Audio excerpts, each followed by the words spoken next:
Hello and welcome to our channel. Don't forget to like the video and subscribe to our channel for more content. Thank you.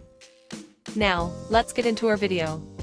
Handsome actor Nik Xhelilaj was brought in to replace Halil İbrahim Ceyhan in the role of Yaman Kırımlı in the series EMANET. As the new lead in the show, curiosity surrounded his identity. Here is a comprehensive look at Nik Xhelilaj from A to Z. Nik Xhelilaj was born on March 5, 1983, in Albania. He has one sister. His real name is Nik Xhelilaj. At the age of 14, he came to Istanbul for military high school. He started attending Kuli Military High School but returned to Albania after 7 months, giving up his military career. His age as of 2023 is 40, and his zodiac sign is Pisces. He stands at a height of 1.88 meters and weighs 85 kilograms. He is currently single. After being selected as Europe's promising actor at the 2011 Berlin Film Festival, Nik Xhelilaj turned his focus towards Turkey. Following his rise to popularity with the character Kadir in the series Cape Eher Lost City in 2012, he ventured to Germany and expanded the boundaries of his fame with the film Winnetou. Later, his path led him back to Turkey. Last Friday, he starred in the film Zehir, written and directed by Kazım Z, which was released in theaters. Nik Xhelilaj mentioned that he eats simit, Turkish pastry, every time he visits Istanbul. What is the story of Zehir? We are talking about a film that follows the story of Can, who comes from New York to Turkey in 1938, tracing the tale of the Dersim folk song. Can's life takes a different direction thanks to the folk song sung by his grandmother, who was brought to New York for cancer treatment. Realizing his hidden identity within the song, Can decides to go to Dersim after losing his grandmother. The film narrates the journey where Can explores his roots and follows the traces of suppressed societal traumas. As a person of Albanian origin, portraying a character who traces the path of the Dersim folk song had a profound impact on me. Being able to shed light on the lives of thousands of individuals who have faced great hardships in the past, regardless of their background, was incredibly meaningful to me. The film Zehir conveys an important message about how people with different perspectives can coexist. This film took a significant step in creating awareness about cultural and ethnic differences and demonstrating that everyone can live together in harmony. Visiting Dersim. How did you feel? Visiting Dersim was enchanting. When I looked around, it was impossible not to be moved by the beauty of this region. When asked how I found Dersim, I responded, "This region is so beautiful that it's nearly impossible not to love the people here." Being a part of this true, lived story was truly enjoyable for me. Turkish women's affection for their homes, a different perspective. As an observer who has spent a total of 2.5 years in Turkey during different periods, I've gathered notable observations about Turkish women.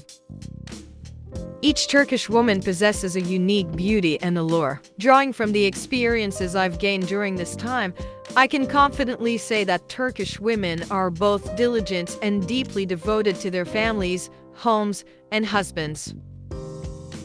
Nik Xhelilaj also gained significant attention for his portrayal of the Byzantine commander Yorgos in the series Ion, Byk Selçuklu Awakening, The Great Seljuks.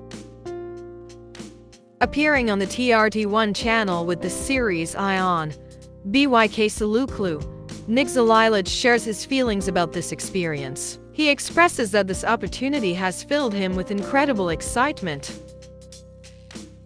When he wears the costumes and takes part in the scenes, he mentions feeling pride and enthusiasm. Moments on horseback, in particular, evoke a completely different emotion in him.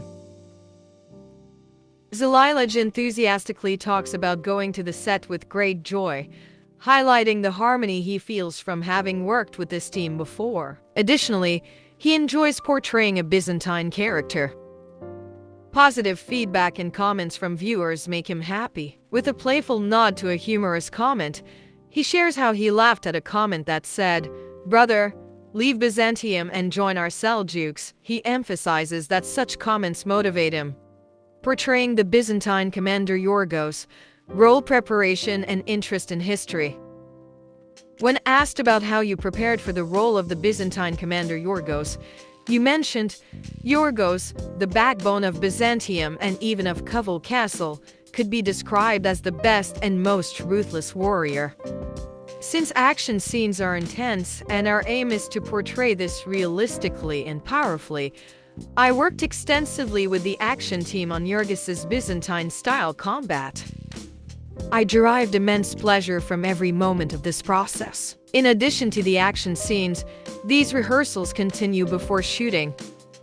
Regarding your relationship with history and whether you've had an interest in it before, you responded, "My first project was actually a historical film called The Sorrow of Madame Snyderova. I portrayed a story that extended from Albania to Prague. I played a young character who received cinema education in the 1960s. After this experience, I started feeling more comfortable in historical projects. I've always been drawn to how people in the past led their daily lives, their way of speaking, costumes, and settings." On whether an actor's awards determine their success, you stated, "No, I don't think so. Winning awards doesn't define an actor's success." Especially considering the state of the industry in recent years, getting a role, participating in successful auditions, and being involved in a project are actually the greatest rewards. Diverse experiences, festival films, and the nuances of acting. We're curious about your perspective on what it's like for an actor to be involved in both popular productions and festival films. Festival films hold great significance in my career. For instance, we participated in many festivals with the film The Albanian. During this process, I had the opportunity to meet casting director Harika Wigua at the Berlinale Film Festival. Her influence played a significant role in my entry into the TV and film industry in Istanbul. I take pride in saying that Turkey has become my second home. Festival films offer the chance to communicate with people and build relationships. Thanks to the professional connections I established at film festivals, I even learned 2 foreign languages. You came from Albania to Turkey. Could you tell us about how your acting journey in Turkey began?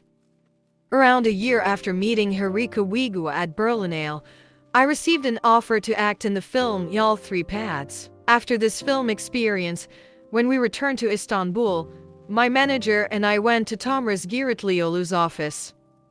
After a roughly 10-minute conversation, she said, "You are Kadir's son," and within an hour, she sent the contract, allowing me to join the series Cape e Her Lost City. This experience holds a special place for me.